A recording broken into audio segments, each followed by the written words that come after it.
쨍그랑 도자기 그릇이 바닥에 부딪히며 산산조각 났다. 뜨거운 갈비찜 국물이 사방으로 튀었다. 개도 안 먹을 밥을 사람한테 주세요? 어머님, 이게 대체 뭐예요? 짜기만 하고 간도 제대로 안 맞고 냄새도 이상하고. 솔직히 말씀드릴게요. 요즘 어머님 음식 먹기가 너무 힘들어요.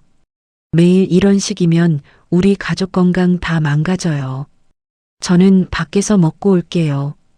이렇게 억지로 먹느니 차라리 굶는 게 나아요. 며느리 서윤이는 가방을 집어들고 현관으로 향했다. 구두를 신으며 한 번도 뒤돌아보지 않았다. 문이 닫혔다. 73세 박순자는 그 자리에 서서 바닥을 내려다보았다. 3시간 동안 끓인 갈비찜이 깨진 그릇과 뒤섞여 흩어져 있었다. 순자는 무릎을 꿇었다. 손이 떨렸다. 뜨거운 국물에 손등이 데었지만 아무렇지도 않았다. 이미 가슴이 너무 아팠기 때문이다. 행주를 가지러 가면서 순자는 생각했다. 오늘만이 아니었다. 지난주에도 며느리는 된장찌개를 한 숟갈 떠먹고는 숟가락을 던지듯 내려놓았다. 그 전주에는 생선구이를 보고 비린내가 난다며 밥을 먹지 않았다. 그 전전주에는 나물 색깔이 이상하다고 했다. 순자는 매번 미안하다고 고개를 숙였다. 다음에는 더 잘하겠다고 약속했다. 하지만 며느리의 얼굴은 점점 더 차갑게 굳어갔다. 바닥을 다 닦고 일어서니 허리가 욱신거렸다. 순자는 깨진 그릇 조각들을 쓰레기통에 버리며 창밖을 바라보았다. 이 집에서 30년을 살았다. 남편과 함께 아들을 키웠고 손주들도 이곳에서 태어났다. 하지만 이제 이 집이 감옥처럼 느껴졌다. 순자는 주방 싱크대에 손을 짚고 한참을 서 있었다. 그러다가 천천히 방으로 걸어갔다. 서랍을 열었다. 오래된 서류들 사이에서 등기부등본을 꺼냈다. 소유자는 박순자. 남편이 돌아가시기 전에 순자 명의로 해놓은 집이었다. 서울 강남 근처 30평대 아파트. 시가 약 30억 이상. 순자는 서류를 한참 들여다보다가 다시 서랍에 넣었다. 그리고 침대에 누워 천장을 바라보았다. 눈을 감았지만 잠은 오지 않았다. 머릿속으로 내일 할 일을 정리했다. 내일은 부동산 중개소에 가야겠다고 생각했다. 새벽 5시에 일어났다. 순자는 평소처럼 주방으로 나가 아침 준비를 시작했다. 밥을 짓고 국을 끓였다. 반찬을 꺼내 그릇에 담았다. 모든 것이 평소와 같았다. 하지만 순자의 손놀림은 어제와 달랐다. 더 이상 조심스럽지 않았다. 더 이상 눈치 보지 않았다. 식탁을 차리며 순자는 작게 중얼거렸다. 오늘이 마지막이다. 손주들이 방에서 나왔다. 순자는 아이들 앞에 밥그릇을 놓아주며 머리를 쓰다듬었다. 며느리가 나타났다. 화장을 마친 얼굴이었다. 순자는 며느리를 바라보며 생각했다. 곧 모든 게 끝난다. 이 이야기가 마음에 닿으셨다면 끝까지 함께 해주세요. 구독과 좋아요는 큰 힘이 됩니다. 3년 전 가을이었다. 단풍이 물들던 어느 토요일 오후 윤희가 처음 이 집에 들어왔다. 순자는 현관에서 며느리를 맞이했다. 윤희는 정갈한 한복을 입고 있었고 손에는 작은 선물 상자를 들고 있었다. 윤희가 깊게 절을 하며 말했다. 어머님, 처음 뵙겠습니다. 저는 서윤이라고 합니다. 민준 오빠한테 어머님 이야기 정말 많이 들었어요. 어머님처럼 좋은 분을 만나서 민준 오빠가 정말 복이 많은 것 같아요. 앞으로 잘 부탁드려요. 어머님 건강 잘 챙겨드리고 집안일도 열심히 배워서 좋은 며느리가 되겠습니다. 순자는 윤희의 손을 꼭 잡으며 웃었다. 정말 좋은 며느리를 만났다는 생각이 들었다. 그날 저녁 온 가족이 둘러앉아 식사를 했다. 순자가 정성껏 차린 밥상 위로 갈비찜, 잡채, 전, 나물이 가득했다. 윤희는 한 숟갈 떠먹고는 눈을 크게 떴다. 어머님, 음식이 정말 맛있어요. 제가 먹어본 갈비찜 중에 최고예요. 어떻게 이렇게 부드럽게 만드세요? 저도 어머님한테 꼭 배워야겠어요. 우리 엄마도 요리 잘하시는데 어머님이 더 잘하시는 것 같아요. 민주는 어머니와 아내가 잘 지내는 모습을 보며 흐뭇하게 웃었다. 식사를 마친 후 순자는 윤희를 안방으로 불렀다. 오래된 나무 서랍장을 열고 작은 붉은 천상자를 꺼냈다. 윤희가 상자를 열자 작지만 정교한 금반지가 들어 있었다. 이거 받아. 내가 시집 올 때 시어머니한테 받은 거야. 우리 윤희 줄게. 우리 며느리 잘 부탁해. 윤희는 눈시울을 붉히며 순자를 꼭 껴안았다. 어머님, 이렇게 귀한 걸 제가 받아도 돼요? 정말 감사해요. 평생 소중히 간직할게요. 어머님, 정말 잘 모실게요. 약속드려요. 하지만 그날 밤 침대에 누워서 윤희는 민준에게 물었다. 오빠, 이 아파트 몇 평이나 돼? 한 30평 좀 넘을 거야. 여기 강남이잖아. 집값 엄청 비싸겠다. 얼마나 할까? 민주는 별 생각 없이 대답했다. 글쎄, 한 20억? 30억? 정확히는 모르겠어. 윤희는 천장을 바라보며 작게 미소 지었다. 그로부터 1년이 지났다. 윤희가 임신을 했다. 순자는 매일 아침 일찍 일어나 며느리를 위해 미역국을 끓였다. 정성껏 불린 미역에 들기름을 두르고 소고기를 넣어 1시간 넘게 푹 끓였다. 어느 날 아침 순자는 김이 모락모락 나는 미역국을 윤희 앞에 놓으며 말했다. 윤희야, 미역국 먹어. 몸조리 잘해야 해. 우리 손주 건강하게 낳아야지. 윤희는 숟가락을 들었다가 얼굴을 찌푸렸다. 어머님, 저는 미역국 별로 안 좋아해요. 비린내도 나고요. 임신하면 미역국 먹어야 해. 산모한테 좋아. 윤희는 한숨을 내쉬며 숟가락을 내려놓았다. 요즘 누가 이런 거 먹어요. 병원에서는 영양제 먹으라고 했어요. 어머님, 저는 괜찮으니까 신경 안 쓰셔도 돼요. 순자는 그 말에 가슴이 철렁했다. 하지만 며느리가 입덧 때문에 예민한 거라고 생각하며 참았다. 그날 오후 순자는 우연히 윤희가 친구와 통화하는 소리를 들었다. 거실에서 정리를 하던 중이었는데 윤희 방문이 살짝 열려 있었다. 응, 여기 집 진짜 커. 강남이라 집값도 엄청 비싸. 한 30억은 될 거야. 시어머니 혼자 사시다가 우리한테 물려주시겠지 뭐. 그때까지 잘해드려야지. 순자는 그 자리에 얼어붙었다. 하지만 못 들은 척하고 조용히 부엌으로 돌아갔다. 또 1년이 흘렀다. 손주 지훈이가 태어났고 돌잔치를 했다. 순자는 일주일 전부터 준비를 시작했다. 떡을 직접 만들고 음식을 하나하나 정성껏 준비했다. 잠도 제대로 자지 못하며 준비한 잔치였다. 잔치 당일 많은 손님들이 왔다. 윤희의 친정 어머니도 왔다. 순자는 주방에서 음식을 나르며 손님들을 챙겼다. 손님들이 돌아간 후 순자는 주방에서 설거지를 하고 있었다. 거실에서 윤희와 친정 어머니가 이야기하는 소리가 들렸다.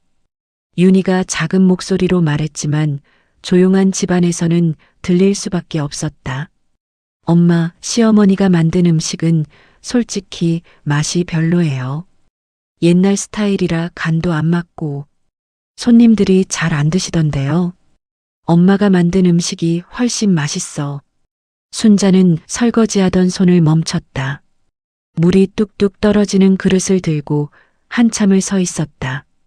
그리고 화장실로 가서 문을 닫았다. 거울 속의 자신을 바라보며 눈물이 흘러내렸다. 하지만 소리내어 울지는 않았다. 며느리가 들을까봐. 6개월 전 겨울이었다. 순자가 독감에 걸렸다. 열이 나고 기침이 심했다. 그날 아침 순자는 몸을 일으키기도 힘들었지만 아침 준비를 해야 했다. 부엌으로 나가 밥을 짓고 국을 끓였다. 윤희가 나오더니 식탁을 보고 한숨을 쉬었다. 어머님, 편찮으시면 병원 가셔야죠. 혼자 가실 수 있으세요? 저는 오늘 회사 중요한 미팅이 있어서요. 괜찮아. 혼자 갈 수 있어. 그럼 다녀오세요. 아이들은 제가 보낼게요. 윤희는 서둘러 출근 준비를 하고 나갔다. 순자는 혼자 택시를 타고 병원에 갔다.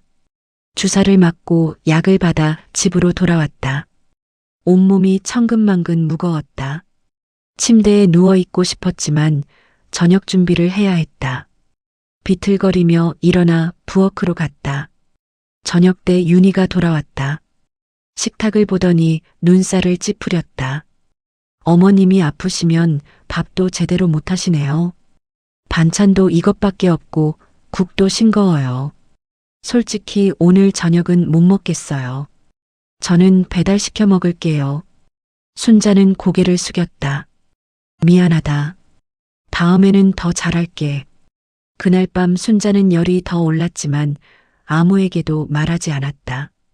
그냥 이불을 뒤집어 쓰고 혼자 참았다. 3개월 전 봄이었다.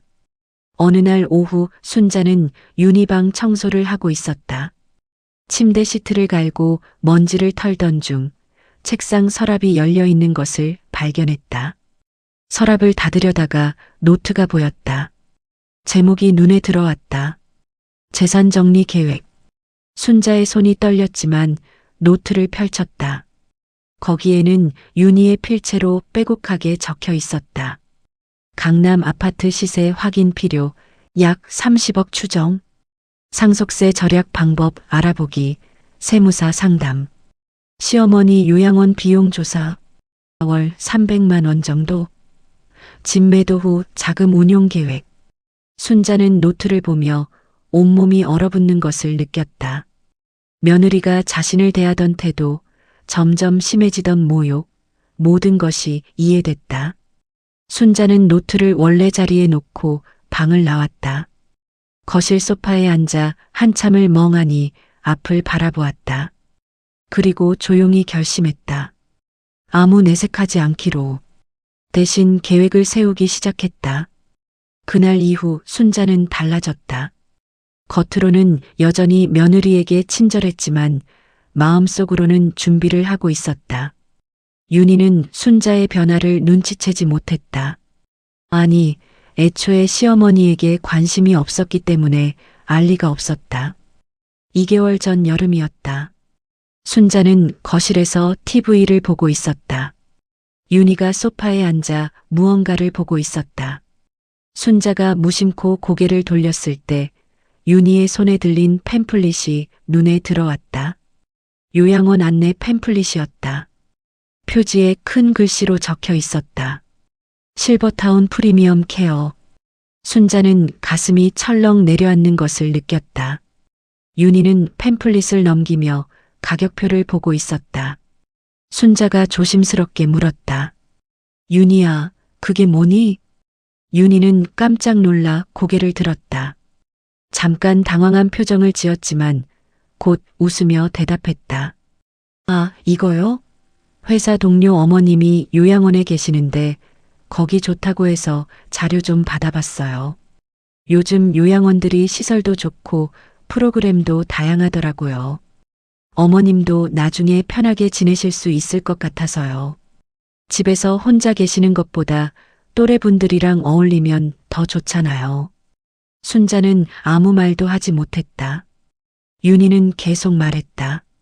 요즘 요양원이 옛날이랑 달라요. 시설도 호텔처럼 좋고 병원도 바로 연결되어 있고 운동 프로그램이나 취미 활동도 많대요. 어머님 같은 분들은 거기서 더 행복하실 거예요. 집에서 애들 돌보고 집안일 하시는 것보다 편하시죠. 순자는 고개를 끄덕였다. 그렇구나. 나중에 생각해 볼게. 네, 어머님. 천천히 생각하세요. 윤희는 다시 팸플릿을 보며 뭔가 계산하듯 고개를 끄덕였다. 순자는 TV 화면을 바라보았지만 아무것도 들리지 않았다. 머릿속이 하얗게 비었다가 이내 차갑게 식어갔다. 며느리는 이미 순자를 내보낼 계획을 세우고 있었다. 그것도 순자 앞에서 당당하게. 그날 밤 순자는 잠을 이루지 못했다. 천장을 바라보며 지난 3년을 떠올렸다. 좋은 며느리를 만났다고 기뻐했던 첫날, 금반지를 물려주며 가족이 되었다고 생각했던 순간 손주를 위해 밤새 음식을 준비하던 날들. 모든 것이 헛되게 느껴졌다. 순자는 그 순간 완전히 마음을 굳혔다. 며느리가 자신을 내보내기 전에 먼저 떠나기로. 그리고 어젯밤 밥상이 엎어졌다. 오늘 새벽 순자는 평소처럼 일어나 아침을 준비했다. 하지만 마음은 이미 결정되어 있었다. 오늘 부동산 중개소에 갈 것이다. 아침 7시 순자는 식탁을 차렸다. 밥과 국, 김치와 계란말이, 그리고 어젯밤 남은 나물 몇 가지. 손주들이 방에서 나왔다. 지훈이와 지수가 졸린 눈을 비비며 식탁에 앉았다. 순자는 아이들 앞에 밥그릇을 놓아주며 머리를 쓰다듬었다. 윤희가 나타났다. 화장을 마친 얼굴이었지만 표정은 여전히 차가웠다. 순자는 윤희 앞에도 밥그릇을 놓았다. 앉아서 먹어. 윤희는 대답 없이 자리에 앉았다. 숟가락을 들어 국을 한 모금 마셨다. 얼굴을 찌푸리지 않았다. 밥을 몇 숟갈 떴다. 순자는 그 모습을 바라보며 속으로 생각했다. 마지막이니까 조용히 먹어라. 윤희는 밥을 다 먹지 않고 일어섰다. 저 먼저 나갈게요. 애들 보내는 거 부탁드려요. 현관문이 닫혔다. 순자는 아이들에게 밥을 더 먹으라고 권하고 설거지를 시작했다. 아이들을 보낸 후 순자는 옷장을 열어 깔끔한 옷을 꺼내 입었다. 오래된 가방에서 도장과 신분증을 챙겼다.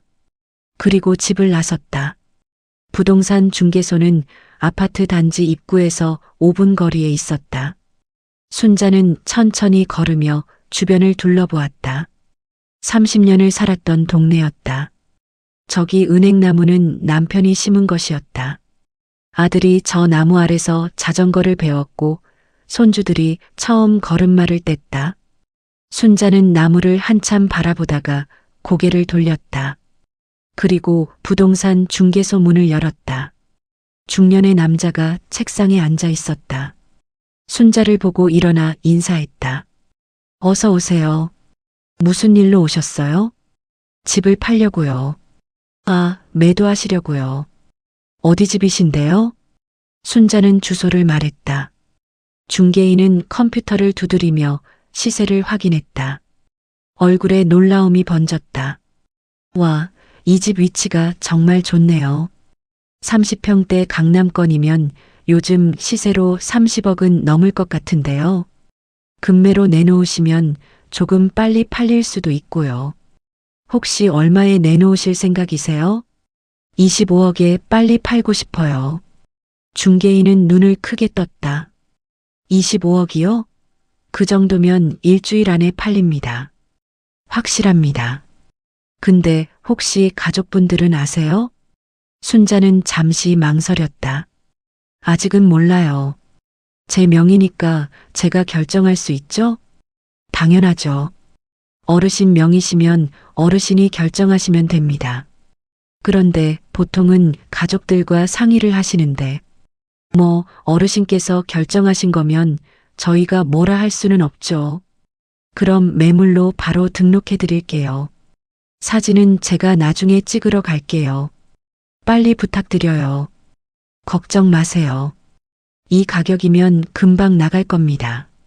중개인은 서류를 꺼내 설명하기 시작했다. 순자는 차분하게 듣고 필요한 곳에 서명했다. 도장을 찍었다. 중개인이 서류를 정리하며 말했다. 내일부터 매물 올라갑니다. 연락 오면 바로 전화 드릴게요. 순자는 중개소를 나와 근처 경로당으로 향했다. 친구 정숙을 만나기로 했다. 경로당 앞 벤치에 정숙이 앉아 있었다. 순자를 보자마자 손을 흔들었다. 순자야, 이리 와. 순자는 정숙 옆에 앉았다. 정숙은 순자의 얼굴을 자세히 들여다보았다. 무슨 일 있었어? 표정이 달라 보여. 오늘 부동산 다녀왔어. 뭐? 진짜로? 응. 집 팔기로 했어. 정숙은 순자의 손을 꼭 잡았다. 순자야, 결심했구나. 며느리가 알면 난리 날 텐데.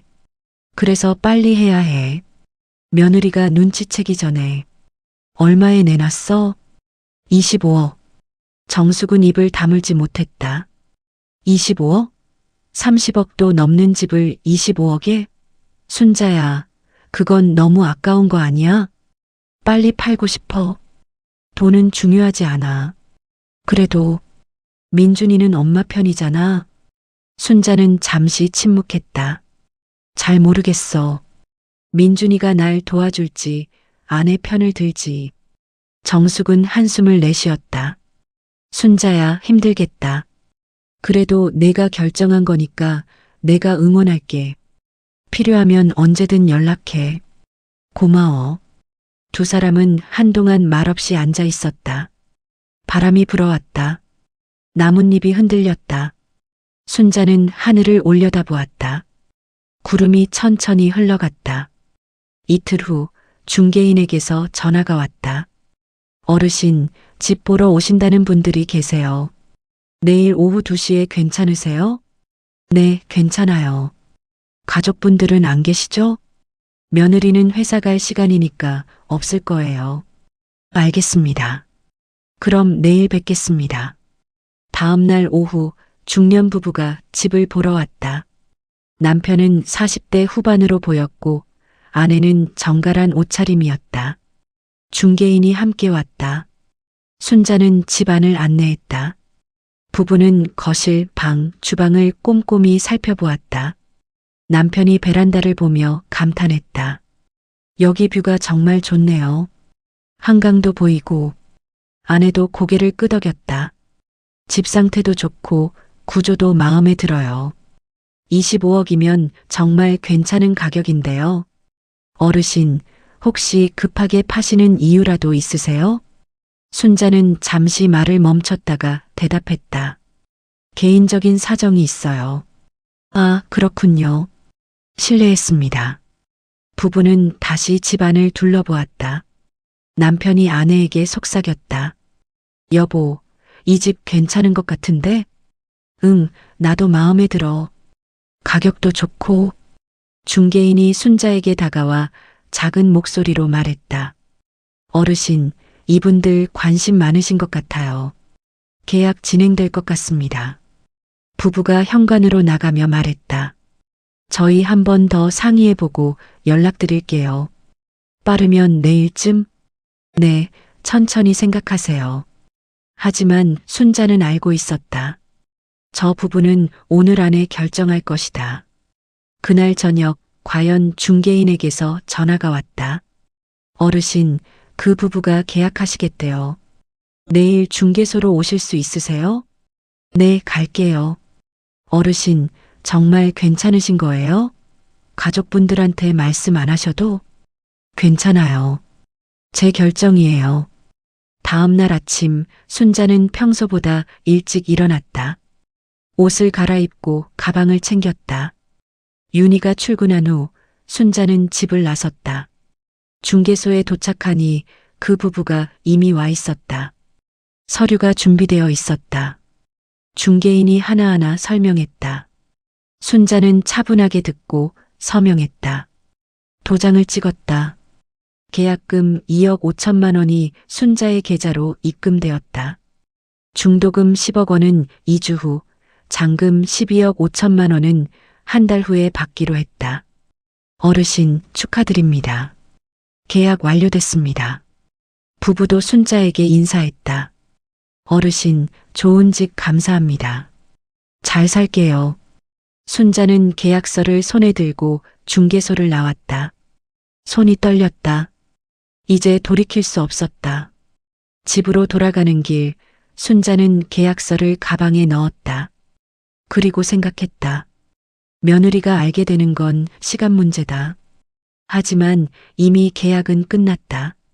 취소할 수 없다. 집에 도착하니 아무도 없었다. 순자는 거실 소파에 앉았다.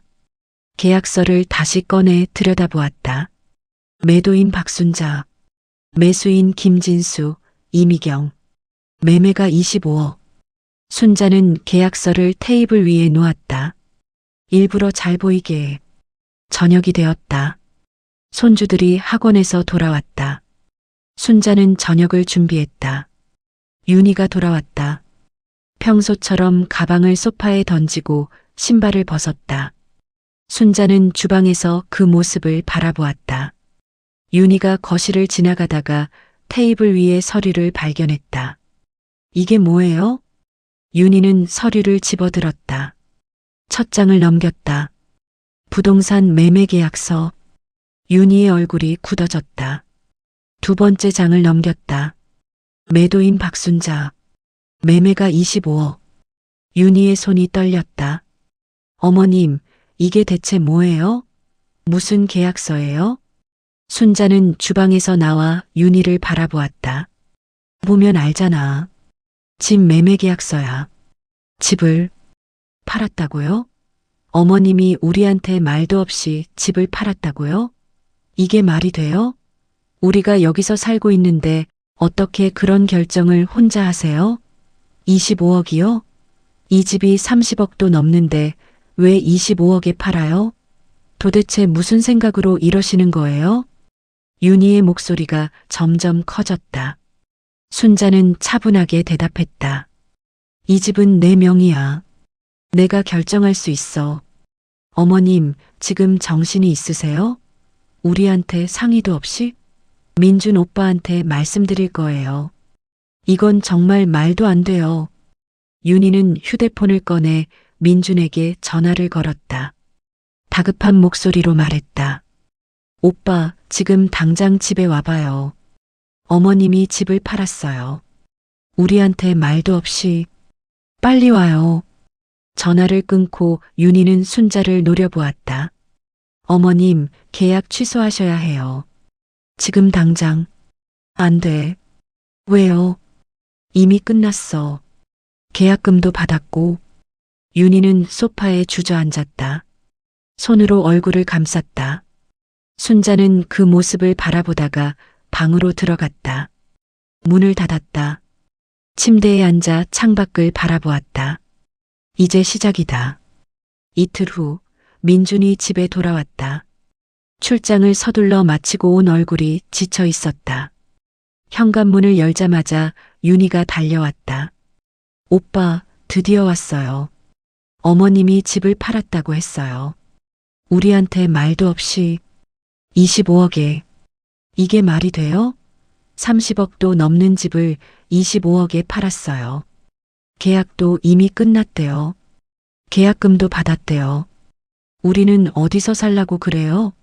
어머님한테 말씀 좀 해주세요. 계약 취소하시라고요. 민주는 거실로 들어가 소파에 앉았다.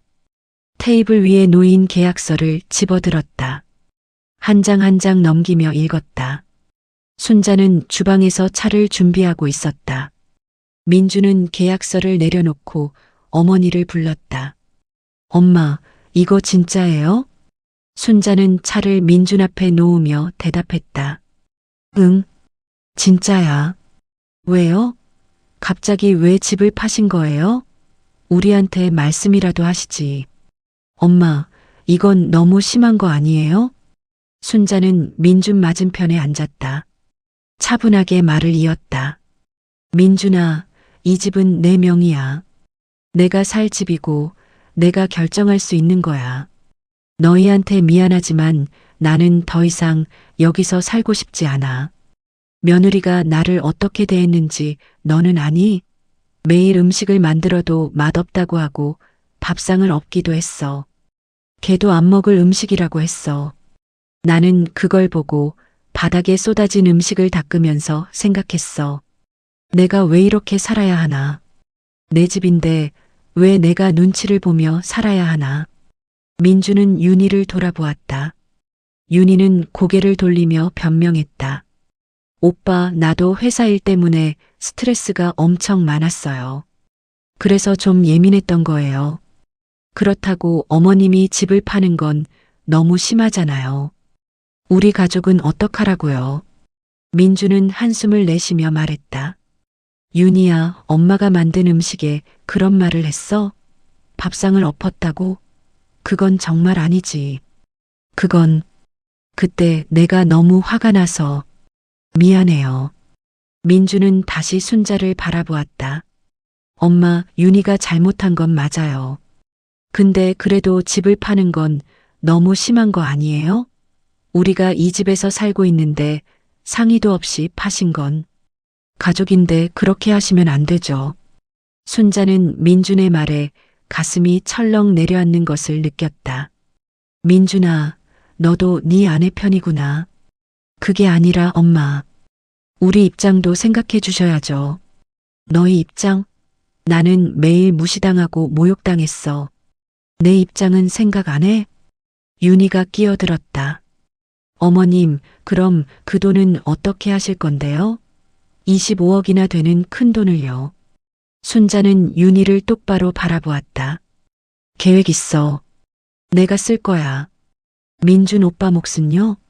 오빠는 친아들이잖아요. 손주들한테 10억은 줄 거야. 교육비 명목으로. 윤희 너한테 주는 게 아니야. 애들 명의 통장에 직접 넣을 거야. 윤희는 잠깐 안도하는 표정을 지었다. 10억이요.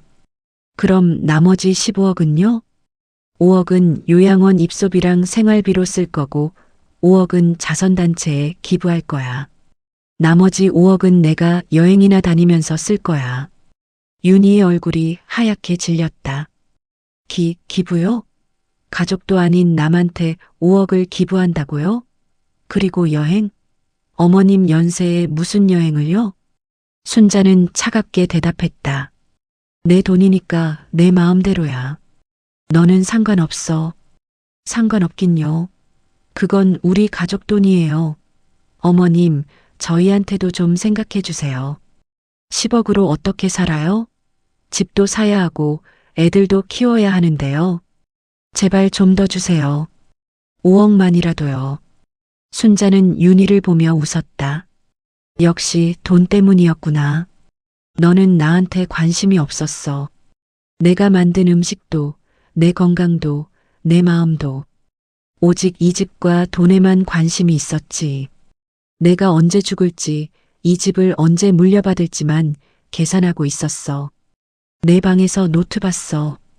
상속세 절약 방법, 요양원 비용, 집 매도 계획. 다 봤어. 그래서 나를 내쫓으려고 했잖아. 요양원 팸플릿까지 들고 와서 나한테 보여줬잖아. 윤희는 할 말을 잃었다. 민준이 윤희를 돌아보았다. 윤희야, 그게 사실이야? 윤희는 눈을 피하며 작게 대답했다. 그건 나중을 위해서 미리 알아본 거예요. 나쁜 뜻은 아니었어요. 민주는 고개를 저었다. 하지만 다시 순자에게 말했다. 엄마, 그래도 우리한테 좀 더 주실 수는 없어요? 10억으로는 진짜 힘들어요. 집값도 비싸고 애들 교육비도 많이 들고. 순자는 민준을 바라보며 실망감을 감추지 못했다. 너도 결국 돈 이야기를 하는구나. 민준아, 나는 내가 어머니 편을 들어줄 줄 알았어. 내 아내가 나한테 뭘 했는지 알면서도 너는 돈 이야기를 하고 있어. 엄마, 그게 아니라. 됐어. 이미 결정했어. 변호사한테도 다녀왔어. 유언장도 작성했어. 내가 죽으면 너희한테 가는 건 손주들 명의로 넣은 10억뿐이야. 며느리 너는 1원도 못 받아. 윤희가 소파에서 벌떡 일어났다. 어머님, 그게 말이 돼요? 제가 10년 동안 이 집에서 살았어요. 애들도 낳고 집안일도 도와드렸어요. 그런데 1원도 안 준다고요? 집안일 도와줬다고? 내가 다 했어. 너는 출근하고 퇴근하고 쉬기만 했어. 애들 돌본 것도 내가 다 했어. 밥도 내가 해줬고 빨래도 내가 했어. 너는 뭘 했는데? 저는 돈을 벌었잖아요. 그 돈 니네 쓴 거잖아. 내가 뭘 받았어? 오히려 내가 돈 들여서 장 봐다가 음식 만들어줬어. 그리고 너한테 무시당하고 모욕당했어. 윤희는 눈물을 흘리며 무릎을 꿇었다. 어머님, 제발이요. 제가 잘못했어요. 진짜로 잘못했어요. 용서해 주세요. 계약 취소해 주세요. 아니면 돈이라도 좀 더 주세요. 10억으로는 진짜 안 돼요. 순자는 윤희를 내려다보았다. 지금 우는 게 나한테 미안해서야? 아니면 돈 때문이야? 윤희는 대답하지 못했다. 순자는 일어서며 말했다. 이미 늦었어. 계약은 취소 안 해. 2주 후에 중도금 들어오면 나는 요양원으로 갈 거야. 너희는 그때까지 이사 갈 곳 알아봐. 민준이 말했다. 엄마, 정말 가시는 거예요? 우리랑 같이 살 수 있잖아요. 다른 집 구해서. 싫어. 나는 너희랑 살고 싶지 않아. 며느리 얼굴 보기도 싫어. 순자는 방으로 들어가 문을 닫았다. 거실에는 민준과 윤희만 남았다. 윤희는 바닥에 주저앉아 울었다. 민준은 창밖을 바라보며 한숨을 내쉬었다. 그날 밤 순자는 침대에 누워 천장을 바라보았다. 마음이 아팠다. 아들마저 자신의 편이 아니었다. 결국 가족이라는 이름 뒤에 숨은 건 돈이었다. 순자는 눈을 감았다. 이제 정말 혼자구나. 일주일이 지났다. 집안은 무거운 침묵으로 가득했다. 윤희는 순자와 눈도 마주치지 않았다. 민주는 어머니를 설득하려 했지만 순자는 단호했다. 손주들만이 할머니 방에 들어와 말을 걸었다. 순자는 아이들을 안아주며 눈물을 참았다. 2주가 지났다. 중도금 10억이 입금되었다. 순자는 그중 5억을 손주들 명의 통장에 나누어 넣었다. 각각 2억 5천만 원씩. 은행에서 직원이 물었다. 이렇게 큰 돈을 손주분들 명의로 하시는 건 처음이신데요. 확실하세요? 네, 확실해요. 순자는 통장을 봉투에 넣어 집으로 가져왔다. 민준을 불러 건넸다. 이거 애들 교육비야. 너희가 쓰면 안 돼. 나중에 애들이 크면 주는 거야. 민준은 통장을 받으며 고개를 숙였다. 엄마, 감사합니다. 그리고 죄송해요. 순자는 대답 없이 방으로 들어갔다. 이틀 후 이삿짐 센터 트럭이 도착했다. 순자는 짐을 정리했다. 많지 않았다. 옷 몇 벌, 사진 몇 장, 남편의 유품 몇 가지. 손주들이 순자를 붙잡았다.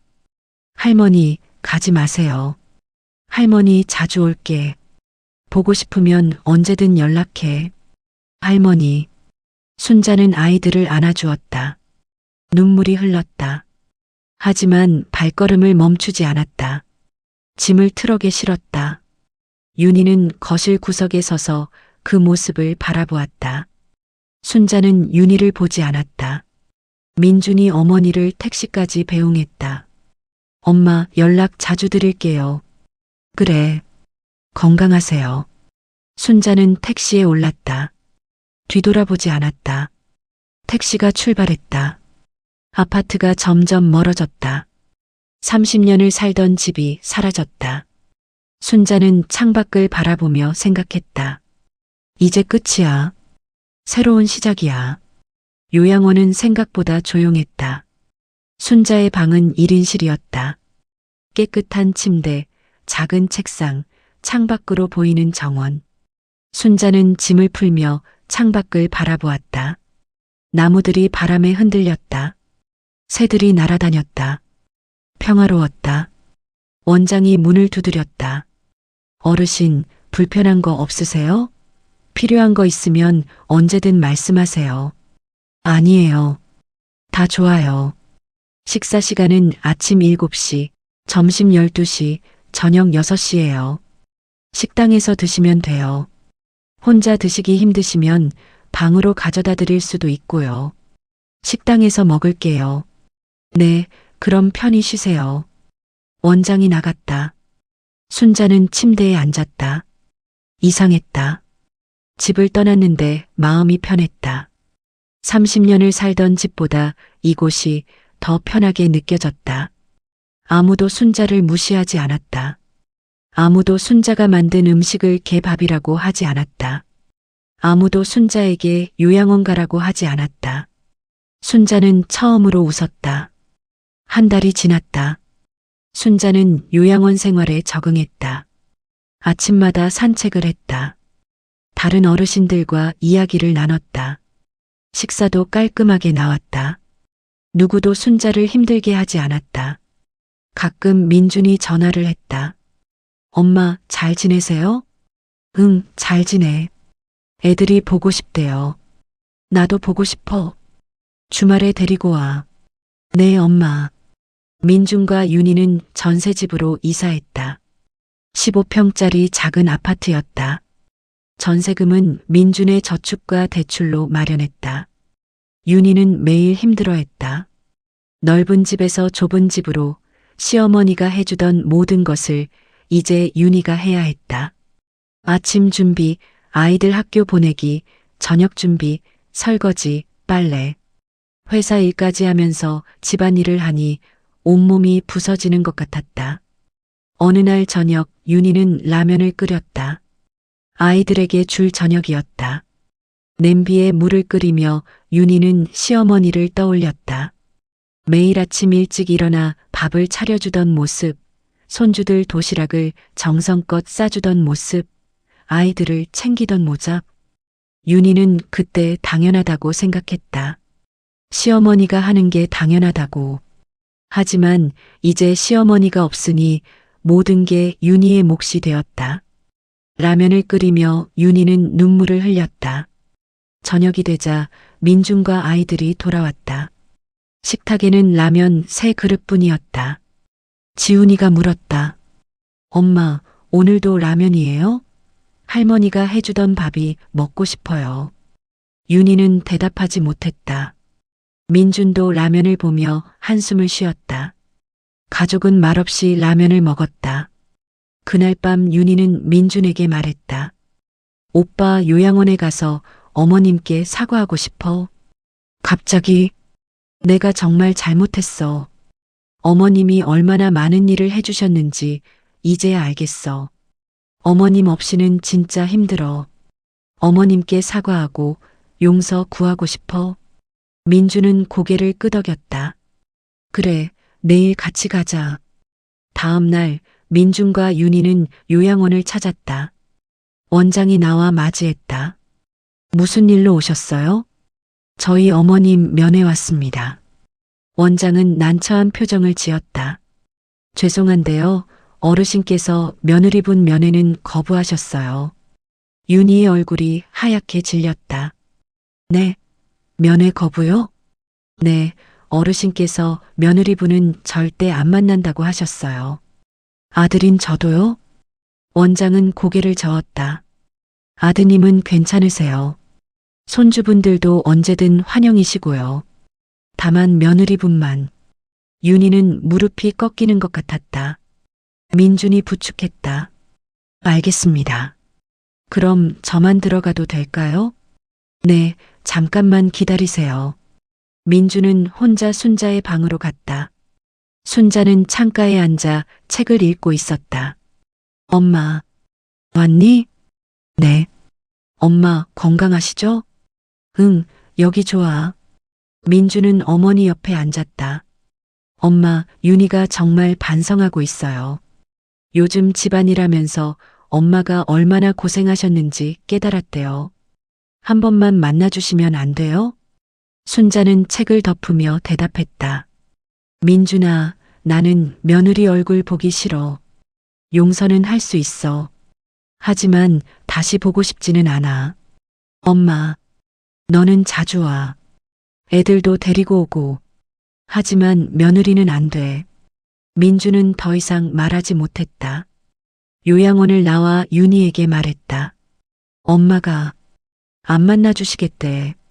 윤희는 요양원 입구를 바라보며 눈물을 흘렸다. 3개월이 지났다. 윤희는 매주 요양원 앞에 왔다. 하지만 순자는 계속 거부했다.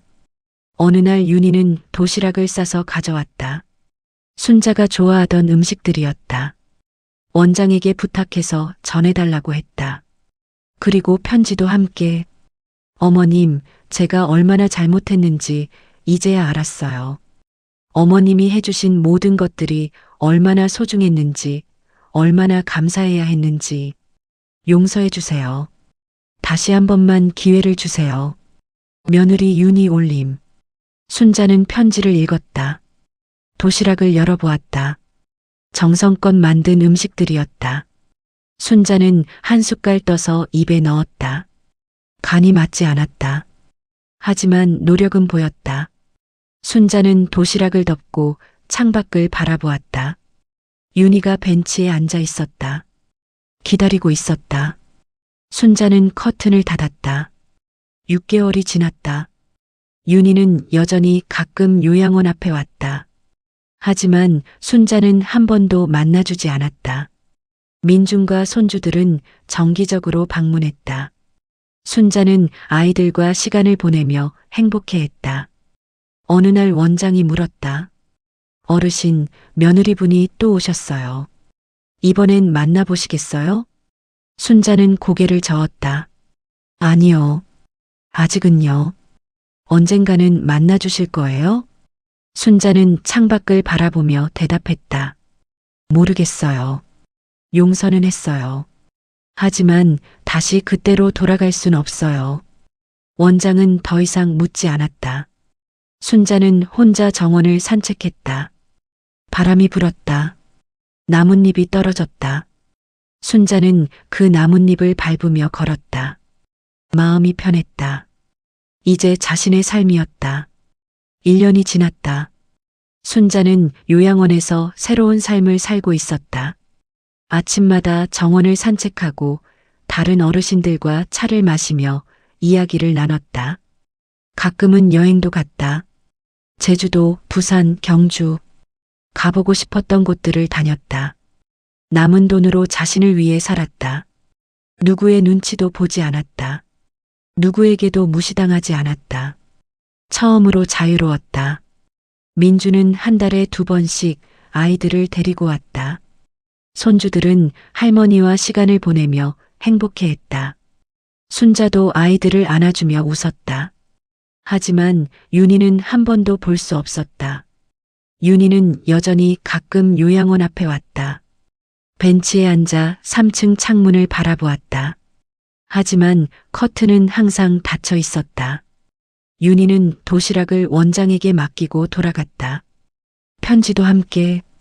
하지만 답장은 없었다. 윤희는 작은 전셋집에서 아이들을 키우며 매일 힘겹게 살았다. 회사 일과 집안일을 병행하며 지쳐갔다. 요리도 서툴렀고 청소도 힘들었다. 시어머니가 해주던 모든 것들이 얼마나 큰 일이었는지 뼈저리게 느꼈다. 밤마다 윤희는 후회했다. 하지만 이미 늦었다. 순자는 방에서 편지를 읽었다. 윤희가 보낸 20번째 편지였다. 여전히 사과하고 있었다. 여전히 용서를 구하고 있었다. 순자는 편지를 서랍에 넣었다. 다른 편지들과 함께. 순자는 창밖을 바라보며 생각했다. 용서는 했다. 며느리가 얼마나 힘든지도 안다. 하지만 다시 만날 수는 없다. 함께 살 수도 없다. 존중받지 못했던 그 시간들은 지울 수 없다.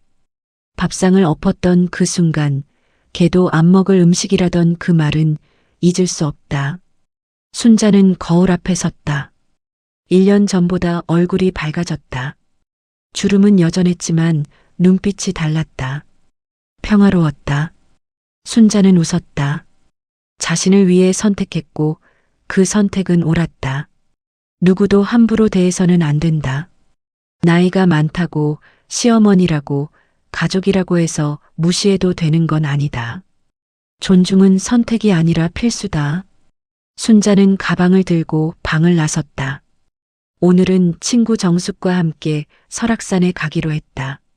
단풍이 아름답다고 했다. 순자는 복도를 걸으며 생각했다. 이제 내 인생이다. 남은 시간을 나를 위해 살 것이다. 후회 없이.